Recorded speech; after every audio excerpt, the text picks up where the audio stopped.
আসসালামু আলাইকুম। আপনারা দেখছেন অল এগ্রো টিপস। বুঝলেন ভাই, মুরগি পালতে গেলে আমাদের সব টাকা চলে যায় ওই ঔষধের দোকানে। মুরগি একটু হাঁচি দিলেই দৌড়ে যায় ওষুধ আনতে, একটু পাতলা পায়খানা হলেই দৌড়ে যায় ওষুধ আনতে। দিন শেষে দেখা যায় লাভের টাকা সব ওষুধের দোকানেই দিয়ে আসি। আজ আমি আপনাদের এমন কিছু সোজা বুদ্ধি দেব যে দামি কোনো ঔষধের দরকার হবে না।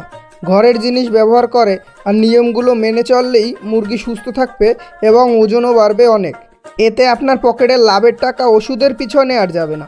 চলুন দেখি কি করলে আপনার খামারের ওষুধ খরচ বেঁচে যাবে। নম্বর 1, ঘরের ভেতরে গ্যাস জমতে দেওয়া যাবে না। দেখবেন ঘরের ভেতরে ঝাঁঝালো গন্ধ হয়, চোখ জ্বলে, এটা হলো অ্যামোনিয়া গ্যাস।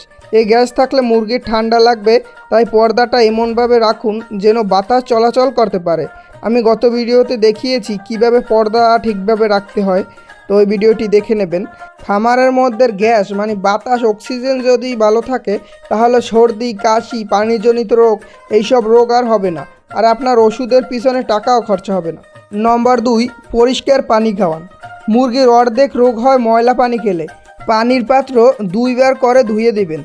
আপনার মুরগি যদি কলকল করে পরিষ্কার পানি খায় তবে দেখবেন ওর পেটের অসুখ হবে না। আমাশা, পাতলা পায়খানা এইসব জনিত রোগ না হলে আপনার বড় ধরনের ওষুধ খরচাও হবে না। নম্বর 3, জীবাণু আটকানো। যে কেউ খামারে ঢুকলে রোগ আসে।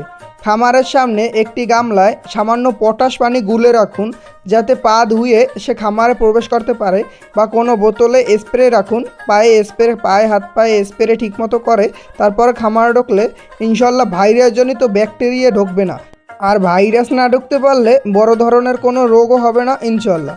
নম্বর 4, রান্নাঘরের জিনিস ব্যবহার করুন।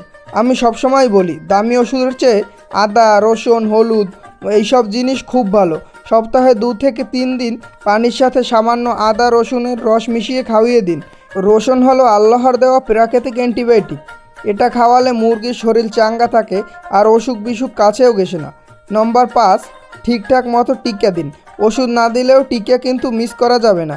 রানীক্ষেত আর গাম্বুরার টিকা সময় মতো দিলে বড় বড় রোগ কিছুই হবে না ইনশাআল্লাহ। শুধু একবার বড় ধরনের রোগ আটকানো শিখে গেলে আপনার লাভ আটকাতে পারবে না কেউ। সর্বশেষ কথা হলো, ভাইয়েরা খামারকে নিজের সন্তানের মতো করে যত্ন করেন। রোগ হওয়ার পরে চিকিৎসা করার চেয়ে যেন রোগ না হয় সেদিকে নজর দিন। দেখবেন বছরের শেষে আপনার লাভের টাকা গুনতে গুনতে হাঁপিয়ে যাবেন।